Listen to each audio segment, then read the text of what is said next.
Hi friends, welcome back to our channel. Honda నుంచి మార్కెట్లోకి Honda సిడి70 2024 motor cycle launch కాబోతోంది. ఇది అద్భుతమైన ఫీచర్స్ను కలిగి ఉంటుంది. అయితే ఈ మోటార్ సైకిల్కి సంబంధించిన పూర్తి వివరాలు తెలుసుకుందాం.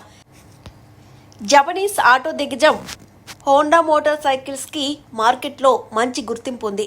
ప్రీమియం ఫీచర్స్తో ఈ కంపెనీలకు సంబంధించిన బైక్స్ అతి తక్కువ ధరల్లోనే లభిస్తాయి. ముఖ్యంగా హోండాకు సంబంధించిన బైక్స్కి పాకిస్తాన్లో మంచి డిమాండ్ ఉంది. ఈ కంపెనీ గతంలో నుంచి అద్భుతమైన మోటార్ సైకిల్స్ విడుదల చేస్తూ వస్తోంది. హోండా గతంలో విడుదల చేసిన సిడి సిరీస్ మోటార్ సైకిల్స్కి ఎంత డిమాండ్ ఉండేదో అందరికీ తెలుసు. ఈ సిరీస్ను ఇలాగే కొనసాగిస్తూ వస్తోంది. అయితే అతి త్వరలోనే ప్రపంచవ్యాప్తంగా సిడి సిరీస్ నుంచి మరో బైక్ లాంచ్ కాబోతోంది.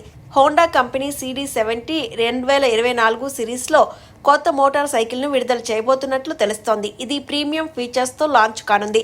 అంతేకాకుండా అద్భుతమైన లుక్లో రానుంది. హోండా సిడి70 2024 మోటార్ సైకిల్ను ఈ కంపెనీ ముందుగా పాకిస్తాన్లో లాంచ్ చేసి ఆ తర్వాత ప్రపంచవ్యాప్తంగా విడుదల చేయబోతున్నట్లు సమాచారం. 1990ల నుంచి వస్తున్న డిజైన్లోనే ఈ బైక్ అందుబాటులోకి రానుంది. ఇక ఈ మోటార్ సైకిల్ ధర వివరాల్లోకి వెళ్తే ఈ సిడి70 బైక్ 3 కలర్ ఆప్షన్లలో విడుదల కానుంది. అయితే అధికారిక సమాచారం ప్రకారం ఈ బైక్ 48,014తో విడుదలయ్యే అవకాశాలు ఉన్నాయి. లీక్ అయిన వివరాల ప్రకారం ఈ మోటార్ సైకిల్ లీటర్కి దాదాపు 80 నుంచి 130 కిలోమీటర్ల వరకు మైలేజ్ను అందిస్తుంది. అలాగే ఇందులో కంపెనీ ప్రత్యేకమైన ఫీచర్స్ను కూడా అందిస్తోంది. ఇది ఎరుపు, నలుపు, నీలం కలర్ ఆప్షన్లలో రాబోతోంది.